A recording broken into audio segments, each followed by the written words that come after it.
जय हिंद दोस्तों, आज हम आए हैं बड़ौत कल आए थे, आज जाएंगे वापसी। तो आज हम बना रहे हैं हम आए हैं एक उद्देश्य लेके, ज्योति और मैं, कि इनको हितेंद्र मुनि जी ज्ञानगंज के महाराज जी हैं, उनसे जोड़ने के पर्पज़ से कि वो इनके बिल्कुल घर के सामने स्थानक है कि रेगुलर प्रवचन में जाएं। तो अब ये प्रवचन में सारा परिवार गए थे, तो अब आके हम ये है रीना भाभी जी। और ये बहुत और कुछ इनके अंदर प्रॉब्लम नहीं है, मतलब अभी तक की नंबर 1 है जितनी हमारी भाभियाँ हैं उनमें से। तो इनको सिर्फ एक है कि ये नेगेटिव सोच रही हैं, सिर्फ इनको नेगेटिव ना सोचें, उसके लिए आज का ये सेशन है। ठीक है, आ जाओ सुनो। अगर हम धर्म करते हैं तो हमारा सबसे बड़ा क्या फ़ायदा होता है? हमें सबसे बड़ा क्या फ़ायदा होता है धर्म करने से? कि हम अगर दुर्योधन है, दुशासन है, कुंभकर्ण है, कुछ भी है, हम राम बनते हैं। दुर्योधन दुशासन है तो कृष्ण बनेंगे हम, समझ लो।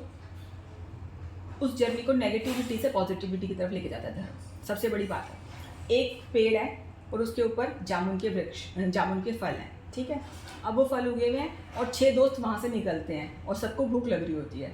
तो 6 दोस्त क्या सोचते हैं? पहले वाला दोस्त सोचता है, वाह कितने सारे जामुन हैं, पेड़ को काटते हैं, बड़ी बड़ी सारी टहनियाँ काटते हैं और फिर उसमें से बैठ के आराम से जामुन तोड़ तोड़ के खाएंगे।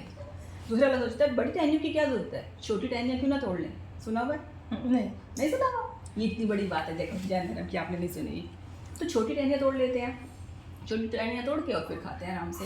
फिर तीसरा वाला, छोटी टहनियों की क्या ज़रूरत है, सिर्फ गुच्छे जो गुच्छे हैं वो गुच्छे तोड़ते हैं और खाते हैं। चौथा सोचता है कि गुच्छे तोड़ने की क्या ज़रूरत है, इसके अंदर जो सिर्फ पके हुए फल हैं वो तोड़ते हैं, कच्चे को छोड़ देते हैं, पके हुए फल तोड़ते हैं और खाते हैं। और पांचवा सोचता है कि पके हुए फल सारे तोड़ने की क्या ज़रूरत है, जितने हमें खाने हैं उतने तोड़ लेते हैं।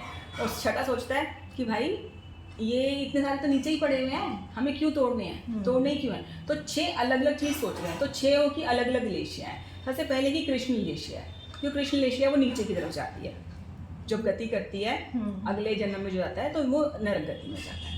नील लेशिया वो नरक गति में जाता है, उसके इससे कम कनिष्ठ परिणाम है तो ये थोड़ा ऊपर जाता है। नरक में भी 7 कैटेगरी हैं, 7 जगह हैं, तो ये थोड़ा ऊपर जाता है। और तीसरा और चौथा है वो तिर्यंश में जाता है।